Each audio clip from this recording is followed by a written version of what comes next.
Hello guys, welcome to my channel. तो आज हम शुरू करने जा रहे हैं क्लास 9 का हिस्ट्री का चैप्टर 1 द फ्रेंच रिवॉल्यूशन। तो सबसे पहले इस चैप्टर में यहाँ पर एक पेज है। इसमें थोड़ा बहुत मतलब फ्रेंच रिवॉल्यूशन के ही बारे में बताया गया है कि क्या कैसे हुआ था, फ्रेंच रिवॉल्यूशन होने में किसने क्या किया और क्या चीज़ें तोड़ी फोड़ी गई, किस किस में लड़ाई हुई, ये सारी बातें इसमें बताई गई हैं। और क्यों हुआ ये सब, फ्रेंच रिवॉल्यूशन क्यों हुआ, वो हमें चैप्टर पढ़ के सब समझ में आ जाएगा। तो चलिए शुरू करते हैं। On the morning of 14 July 1789 the city of Paris was in state of alarm. 14 जुलाई 1789 की सुबह को पेरिस का जो सिटी था वो एक झटके में आ गया था। किंग ने वहाँ की सेना को आदेश दे दिया था कि वो सिटी में जाए, और अफवाह फैलने लगी थी कि वो किंग जल्द ही ऑर्डर कर देगा आर्मी को कि वो फायर कर दे सिटीजन्स पे। और कुछ 7,000 औरत आदमी और कुछ औरतें वहाँ पर गैदर हुई, इकट्ठा हुई टाउन हॉल के फ्रंट में, और उन्होंने डिसाइड किया कि पीपल की एक छोटी सी सेना बनाएंगे लोगों की। और उन वे एक साथ घुस गए बहुत सारी गवर्नमेंट बिल्डिंग्स में इन सर्च ऑफ आर्म्स। यहाँ बहुत इंपॉर्टेंट वर्ड है आर्म्स। आर्म्स का मतलब होता है वेपन्स, आप लिख लीजिए इसे, हथियार। आर्म्स मतलब हथियार, आप लिख सकते हैं यहाँ पर वेपन्स या हथियार, ठीक है। Finally a group of several hundred people March towards the eastern part of the country and stormed the fortress prison. Finally एक ग्रुप था कुछ 100 पीपल का, जिन्होंने मार्च किया ईस्टर्न पार्ट में कंट्री सिटी के, पेरिस सिटी के, और उन्होंने फोर्ट्रेस प्रिजन मतलब कि फोर्ट भी था और प्रिजन भी था, द बेस्टाइल। बेस्टाइल एक किला था और एक जेल था, जिसमें बहुत मतलब कुछ 100 लोगों ने एक साथ मार्च किया और ईस्टर्न पार्ट में मार्च किया पेरिस के, और तोड़ दिया फोर्ट्रेस प्रिजन द बेस्टाइल, किला और jail Bastille. Where they hope to find hoarded ammunition, वहाँ जहाँ उन्होंने बारूद को खोजने लगे।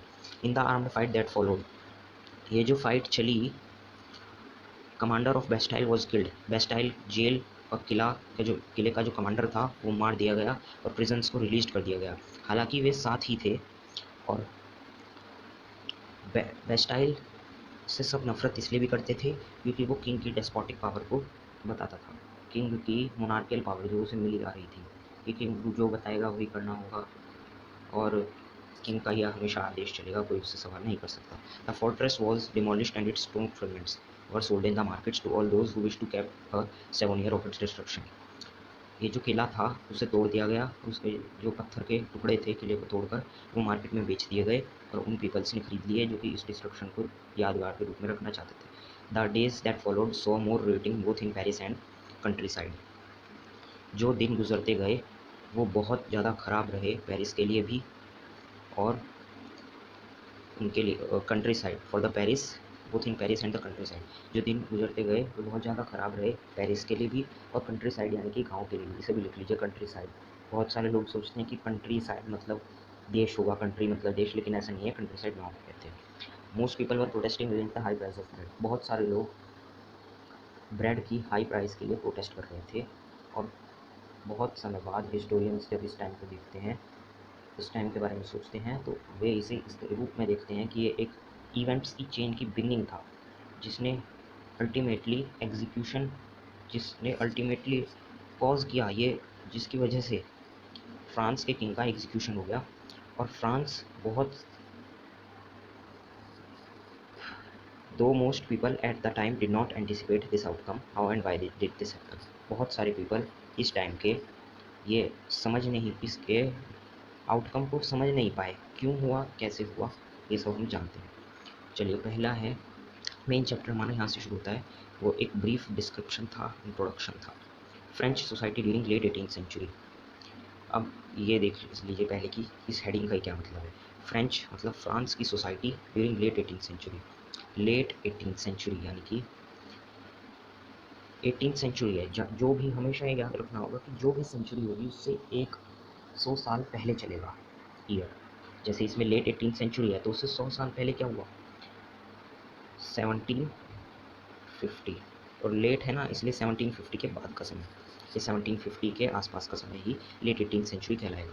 जैसे अभी 20 जैसे अभी 2021 ईयर चल रहा है, तो शुरू की दो को देख लीजिए, 20 आ रहा है ईयर में शुरू के दो में, तो ये 21st सेंचुरी है, 21st सेंचुरी है। और अगर कहीं दे दिया 21st सेंचुरी तो यानी कि उसमें से एक माइनस, एक साल हमेशा कम चलता है ईयर सेंचुरी से, ये याद रखना होगा। सेंचुरी 18 है तो ईयर 17 कुछ में होगा, सेंचुरी 19 है तो ईयर 18 कुछ में होगा। चलिए अब हम टॉपिक पे आते हैं।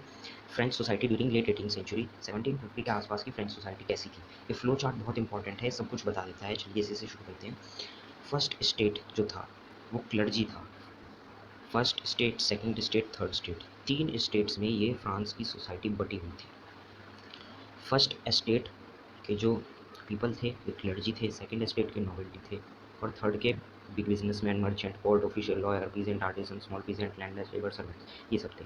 तो क्लर्जी कौन होते थे ये भी जानेंगे हम। क्लर्जी मतलब वे लोग जो कि पंडित होते थे, जैसे कि हमारे हिंदू में पंडित होते हैं, तो वैसे ही वहाँ क्रिश्चियंस में क्लर्जी होते थे, फर्स्ट स्टेट में आते थे। सेकंड स्टेट नोबिलिटी, यानी कि जो कि राजा के से बिलोंग करते थे, जैसे राजा, उनका परिवार, उनके मिनिस्टर्स, ये सब नोबिलिटी में आते थे। Third state common people. बस इतना याद रखना है, तीन वर्ड याद रखने हैं। First state clergy, second state nobility, और third state common people. Common people में सब आ गए, ठीक है। तो चलिए अब यहाँ से देखते हैं, सब भी बता देते हैं। मैं आपको ये इसका पूरा हिंदी में ट्रांसलेशन अच्छे से बता देता हूँ क्या है यहाँ पर सब कुछ ये लिखा हुआ। आज हम ये ही पढ़ेंगे, थोड़ा पढ़ेंगे जिससे अच्छे से समझ में आए। ज़्यादा बड़ी वीडियो बनाएंगे तो कुछ नहीं समझ आएगा, बोरिंग लगेगा बहुत। पहले आज हम इतना पढ़ेंगे, French society during late 18th century, और ये हमने पढ़ लिया है इसका इंट्रोडक्शन। चलिए 1774, मैं सीधा डायरेक्ट हिंदी से बता रहा हूँ, आप इंग्लिश में पढ़ते रहिए। 1774 में लुइस 16 बर्बन फैमिली का जो किंग्स से बिलोंग करता था, बर्बन फैमिली से बिलोंग करता था लुइस 16, जिसने 1774 में थ्रोन को असेंड किया, मतलब राजगद्दी को लिया। असेंड मतलब आगे बढ़ाना, अपने राजा जैसे उसके पूर्वज चले आ रहे थे राजा, फिर उसने 1774 में ये प्रथा आगे चलाई और फ्रांस का राजगद्दी संभाली। वो 20 साल का ही था और उसने ऑस्ट्रियन प्रिंसेस, ऑस्ट्रिया एक राज्य है, वहाँ के प्रिंसेस मैरी एंटोनेट से शादी कर ली थी जब वो 20 साल का था। Upon his accession the new king found an empty treasure, जब वो राजगद्दी पर आया तब उसने देखा कि जो ट्रेजरी थी वो एम्प्टी थी, यानी कि खजाना था, ख़त्म था बिल्कुल। बहुत लंबे वॉर, बहुत ज़्यादा लड़ाइयों ने पूरा ख़त्म करके रख दिया था फाइनेंशियल रिसोर्सेज को फ्रांस की। Added to this was the cost of maintaining an extravagant force at the immense place of Versailles. अब यहाँ पे वर्ड नोट कीजिए, एक्स्ट्रावेगेंट फोर्ट, हर वर्ड का मतलब बताया जाएगा जो भी डिफिकल्ट है। इसके साथ साथ पहला कारण ये था एम्प्टी ट्रेजरी का, कि बहुत ज़्यादा लड़ाइयाँ लड़ी थी जिसने सारे फाइनेंशियल रिसोर्स फ्रांस के ख़त्म करके रख दिए थे। और इसके अलावा द कॉस्ट ऑफ मेंटेनिंग, जो कीमत लगती थी बनाए रखने में एक्स्ट्रावेगेंट फोर्ट, यानी कि जो extravagant fort at the immense place of Versailles. इसका मतलब ये है कि जो खर्चा होता था उनके, वे बहुत ज़्यादा लग्जेरियस लाइफ जीते थे, मैरी एंटोनेट और लुई 16, बहुत ही ज़्यादा लग्जेरियस लाइफ, मतलब आरामदायक जिंदगी। तो उसमें उनका बहुत ज़्यादा खर्चा होता था, जो कि वे वर्सेल्स पे रहते थे। चलिए, under Louis 16 France help the 13 American colonies. और दो रीज़न बता दिए हैं, एक तो बहुत ज़्यादा उन्होंने लड़ाइयाँ लड़ी, सारे फाइनेंशियल रिसोर्स ख़त्म हो गए। दूसरा, आप लिखते भी रह सकते हैं, इसे नोट्स बना लीजिए, जो मैं बता रहा हूँ पॉइंट्स में बता रहा हूँ, आसान रहेगा। दूसरा, वे बहुत ज़्यादा लग्जेरियस लाइफ जीते थे, एक्स्ट्रावेगेंट कोर्ट मतलब बहुत ज़्यादा लग्जेरियस लाइफ, आरामदायक ज़िंदगी जीते थे, जिससे कि उनकी बहुत खर्चा होता था और फाइनेंशियल रिसोर्स ख़त्म होते जाते थे। एक तो उसे एम्प्टी ट्रेजरी मिली ही, और ऊपर से वो ये दो और चीज़ कर रहा है, तो कहाँ तक रिसोर्स रहेगी फिर फ्रांस की, सारी ख़त्म हो जाएगी। दो चीज़ें और बता दी हैं उसकी कि कैसे रिसोर्सेज ड्रेन हो रहे थे। Third, under Louis 16 France help the 13 colonies. Louis 16 के अंडर में जब लुई 16 राजगद्दी पर आया तब फ्रांस ने 13 अमेरिकन कॉलोनीज़ को हेल्प किया, उन्हें इंडिपेंडेंस दिलाने के लिए from their common enemy Britain, यानी कि अमेरिका का भी एनिमी ब्रिटेन था और फ्रांस का भी लड़ाई ब्रिटेन से थी। तो फिर फ्रांस की ब्रिटेन से लड़ाई थी, अमेरिका की भी ब्रिटेन से लड़ाई थी, तो फ्रांस ने अपने आप को ऊंचा दिखाने के लिए, बड़ा दिखाने के लिए, ब्रिटेन को नीचा दिखाने के लिए अमेरिकन कॉलोनीज़, 13 अमेरिकन कॉलोनीज़ की मदद करी, जिससे कि उन्हें इंडिपेंडेंट मिल सके। किसी की मदद कर रहे हो देश की तो फिर रिसोर्स तो ऑर्डरिंग होंगे, ऐसा तो लगेगा ना। The war added more than $1 billion toward debt. ये जो लड़ाई थी इसने 1 बिलियन लीवर से भी ज़्यादा कर्जा बढ़ा दिया था और अब वो 2 बिलियन लीवर्स का इन पर कर्जा हो गया था। और जिन लैंडर्स ने फ्रांस को ये कर्जा दिया था वे चार्ज करने लगे थे 10% loans, interest on loans. So the French government was obliged to spend an increasing percentage of its budget on increasing payments alone. अब फ्रेंच ने, देखिए मैंने आपको जो चीज़ें बताई दोबारा से रिकैप करते हैं, बार बार बताएंगे अच्छे से नहीं है। एम्प्टी ट्रेजरी मिली, नंबर 1। उसने जब वो राजगद्दी पर आया उसने एम्प्टी ट्रेजरी मिली। फाइनेंशियल रिसोर्सेज ख़त्म हो गए थे, बहुत ज़्यादा लड़ाइयाँ लड़ी थी, उनकी लग्जरियस लाइफ थी, खर्चा हो रहा था। अमेरिका कॉलोनीज़ को 13 अमेरिकन कॉलोनीज़ को इंडिपेंडेंस दिलाने में मदद करी। इससे क्या हुआ, बहुत ज़्यादा कर्जा आ गया। पहले से तो कर्जा था ही, 1 बिलियन लीवर्स का और आ गया, 2 बिलियन लीवर्स का अब फ्रांस पर कर्जा हो गया था। और लैंडर्स जो कि कर्जा मतलब मनी देते थे उन्हें लोन पर, अब वे 10% का इंटरेस्ट लगाने लगे थे उस लोन पर। अब French government was obliged to spend an increasing percentage on interest payments loan। अब फ्रेंच गवर्नमेंट को बहुत ज़्यादा परसेंटेज जो उनके बजट का था वो सिर्फ पेमेंट में देना पड़ गया था, जो उन्होंने कर्जा ले रखा था उसे चुकाने में देना पड़ गया था बहुत ज़्यादा पैसा बजट का। To meet its regular expenses such as the cost of maintaining an army, the court, running government offices or universities, the state was forced to increase tax। यहीं से ही फ्रेंच रिवॉल्यूशन एक तरीके से शुरू हुआ था। ये 3 लाइन बहुत इम्पोर्टेंट है।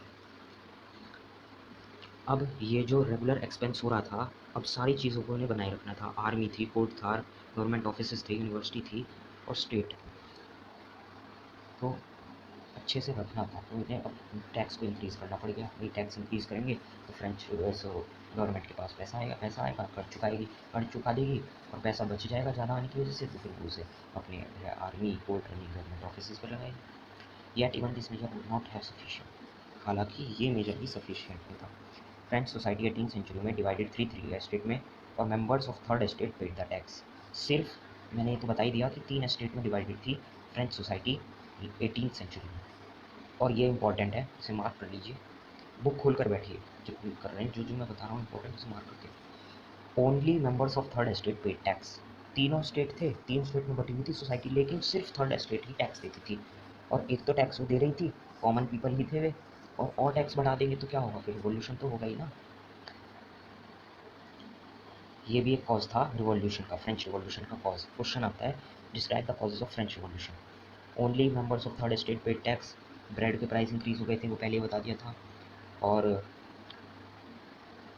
जैसे कि आप आगे भी पढ़ेंगे पता चल जाएगा। The society of estate was part of the feudal system that dated back to the middle ages. जो सोसाइटी थी ये, वो फ्यूडल सिस्टम का पार्ट थी मिडल एज से।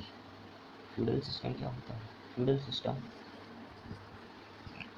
ऐसा सिस्टम है जहाँ पर राजा की मनमानी चलती है और जो मतलब उनके सर्वेंट्स होते हैं वे उनके लिए काम करते हैं, बदले में वो उन्हें थोड़ा बहुत कुछ क्रॉप्स वगैरह दे देते हैं। ये होता है फ्यूडल सिस्टम। अब द टर्म ओल्ड रेजाइम, ये भी क्वेश्चन आता है 1 मार्क्स में। What is old regime? Mark करिए इसे यहाँ से, यहाँ ऊपर लिख लीजिए व्हाट इज़ ओल्ड रेजाइम, छोटा छोटा, और यहाँ पर, यहीं पर, और फिर लिखिए the term old regime is usually use to describe the society and institutions of France before 1789। सीधी बात है, 1789 से पहले की सोसाइटी और इंस्टीट्यूशंस फ्रांस के ओल्ड रेजाइम कहलाते हैं। यहाँ तक समझ में आ गया सब? अब ये पढ़ते हैं। Figure point 2 shows how the system of estate in French society was organise. ये फ्रेंच सोसाइटी का सिस्टम बताता है कैसे ऑर्गेनाइज था। फर्स्ट स्टेट पर क्लर्जी थे जो कि सबसे नंबर 1 प्लेस पर थे। सेकंड स्टेट नोबेलिटी, क्लर्जी मतलब पंडित, नोबेलिटी मतलब जो कि राजा से बिलोंग करते थे। Third state common people. और पीजेंट जो थे वे 90% थे पॉपुलेशन की, और फिर भी स्मॉल अमाउंट था उनमें से सिर्फ जो कि लैंड को खुद होती थी, जिनकी लैंड मतलब 90% पीजेंट थे। पूरी पॉपुलेशन की 90% पीजेंट्स थे, और इनमें से स्मॉल नंबर, बहुत कम नंबर में ऐसे पीजेंट्स थे जो कि जिनकी लैंड पर वे खुद कल्टीवेट करते थे। मतलब जिस लैंड पर वे कल्टीवेट करते थे वो उनकी खुद की होती थी, ऐसे कुछ पीजेंट्स होते थे। About 60% of the land was owned by nobles, church और other states, that is clergy and nobility. 90% of population तो पीजेंट्स की थी, और फिर भी ज़्यादातर लैंड नोबल्स, 10 मतलब 10% अदर लोग थे, और उन 10% ने ही इतनी सारी लैंड ले रखी थी, 60% लैंड पूरे फ्रांस की। नोबल्स ने, चर्च ने और अदर रिचर मेंबर ने, और जो मेंबर थे फर्स्ट टू एस्टेट के, क्लर्जी, नोबिलिटी, उन्हें पहले से ही एंजॉय करते थे वे बर्थ से कुछ प्रिविलेजेस, जैसे उन्हें टैक्स नहीं देना पड़ेगा, उनके पास लैंड शुरू से होती थी, उन्हें कुछ काम नहीं करना होता था, आदेश दे रहे होते थे बस। और the most important of this was exemption from paying tax, ये आगे लाइन, ये टैक्स नहीं होते थे। Noble further enjoyed feudal privileges, बताइए दिया फ्यूडल क्या होता है। They included feudal dues which they extracted from the peasants, और नोबिलिटी जो थी वो फ्यूडल ड्यूज भी लेती थी पीजेंट्स से, और peasants were obliged to render services to the lord. तो पीजेंट्स को देनी ही पड़ती थी उन्हें सर्विसेज, उन्हें एक तो सर्विस भी दो, फ्यूडल ड्यूज भी दो, और उनके हाउस और फील्ड में वर्क भी करो, और करो army, to serve in the army और to participate in building roads. Peasants were obliged to render services to the lord, to work in his house and field, to serve in the army.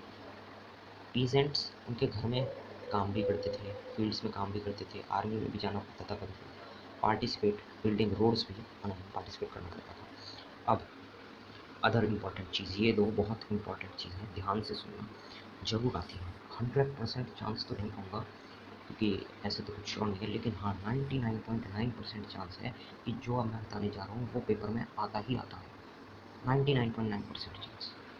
देखिए, the church to extracted its share of taxes called tithes. Tithes क्या होता है? जो church होता था वो tax extract करता था, टैक्स लेता था पीजेंट से, और finally all members of third state had to pay the tax to the state. सीधी बात, चर्च पीजेंट से एक टैक्स एक्सट्रैक्ट करता था जो कि टीथे कहलाता था। चर्च पीजेंट से टैक्स लेता था जो कि टीथे कहलाता था, और सारे मेंबर को थर्ड स्टेट के टैक्स तो देना ही पड़ता था, नहीं देंगे तो सजा मिलेगी।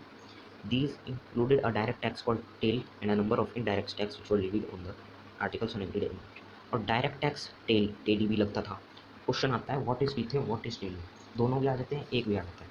टीथे वो था जो चर्च पीजेंट से लेती थी, और टेल वो था जो डायरेक्ट टैक्स था, मतलब जो उन्हें फ्रांस को देना पड़ता था। जैसे कि हम टैक्स देते हैं डायरेक्ट, वो टैक्स टेल कहलाता था, वो भी सिर्फ थर्ड स्टेट ही देती थी। और नंबर ऑफ इनडायरेक्ट टैक्स और भी थे जो कि हर दिन आर्टिकल्स पे लगते थे, जैसे सॉल्ट, टबैको, और बर्डन था फाइनेंसिंग एक्टिविटीज़ का उस स्टेट का, मतलब इतना बर्डन आ गया था फाइनेंशियल एक्टिविटीज़ का, और वो सारा बर्डन थर्ड स्टेट को ही टैक्स सारा देना पड़ता था।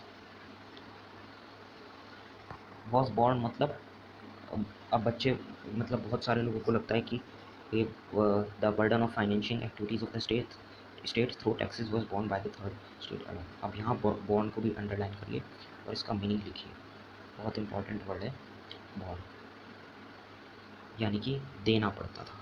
बॉन्ड मतलब देना पड़ता था, हिंदी में लिख लीजिए पेंसिल से छोटा सा। तो आज हमने फ्रेंच रेवोल्यूशन का पूरा इंट्रोडक्शन पढ़ा, फ्रेंच सोसाइटी के बारे में पूरा यहाँ तक, और अब मैं इसका क्विक रिकैप दे देता हूँ कि आज हमने क्या क्या पढ़ा शुरू से, मुश्किल से 1 मिनट का रिकैप। हर वीडियो के बाद मैं ऐसा करूँगा ज़्यादातर, और नहीं हो पाएगा, मतलब ज़्यादा होगा कुछ तो नहीं, लेकिन आज इसमें इसका क्विक रिकैप करते हैं। 14 जुलाई की मॉर्निंग पर जो पेरिस की सिटी थी वो झटके में आ गई थी। किंग ने ऑर्डर कर दिया था ट्रूप्स को कि पेरिस में जाओ और सब कुछ तबाह कर दो। रूमर्स फैलने लगी थी कि वो सिटीजन्स पे फायर भी करने के लिए गए होंगे। 7,000 मैन और वुमेन गैदर हो गए थे टाउन हॉल में, पीपल के सेना बना ली थी, बेस्टाइल तोड़ दिया था, प्रिजनर्स को वहाँ से छुड़वा दिया था, हालांकि वे साथी थे। और जो ये लड़ाई चलती रह रही थी, और हाँ, जो ये किला तोड़ा गया, इसके स्टोन फ्रेगमेंट्स, इसके टुकड़े बाजार में बेच दिए गए, उन लोगों ने खरीद लिए जो कि इसे यादगार के रूप में रखना चाहते थे। ऐसे ही यहाँ पर बहुत ज़्यादा तबाही मचती रही पेरिस में और गाँव कंट्री साइड में, गाँव में भी। अब ये कैसे क्यों हुआ, कैसे हुआ, लास्ट में उन्होंने क्वेश्चन बना के छोड़ दिया, how and why did this happen. अब ये हमें चैप्टर पढ़ के समझ में आएगा। French society during the late 18th century, late 18th century मतलब 18th सेंचुरी है तो 17 कुछ में ईयर चलेगा, 17 लेट है इसलिए 1750 के बाद की सोसाइटी।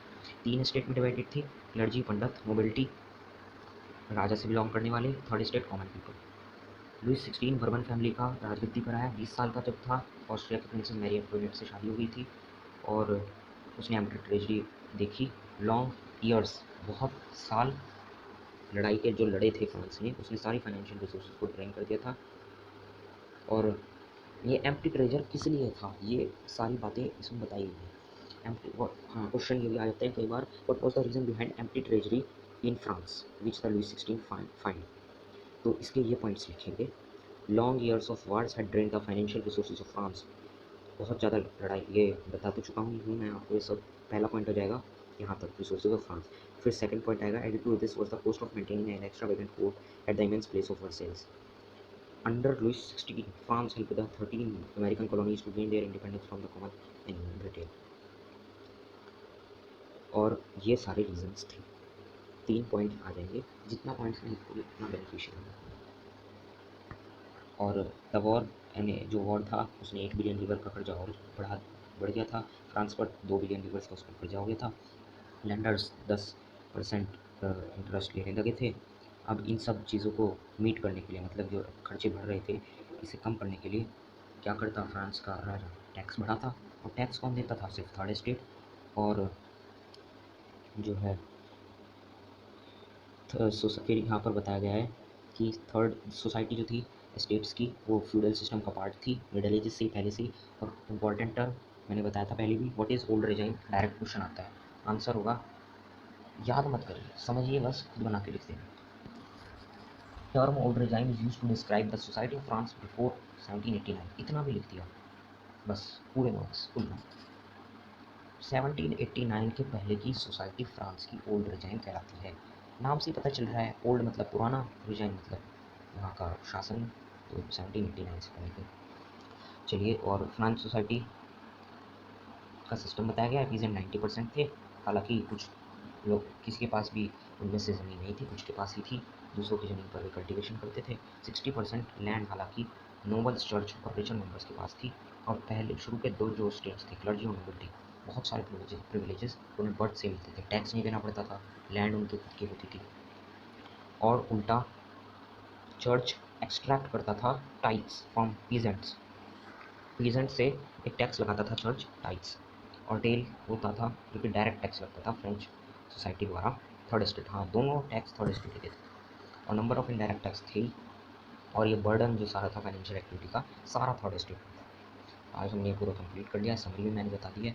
आशा करता हूँ अच्छे से समझ आया होगा। जो समझ में नहीं आया है वो आप कमेंट सेक्शन में पूछ सकते हैं। और अगर आपको वीडियो अच्छी लगी तो लाइक कर देना। अगली वीडियो में मिलते हैं, आगे कुछ चैप्टर आगे कंटिन्यू करेंगे। ओके।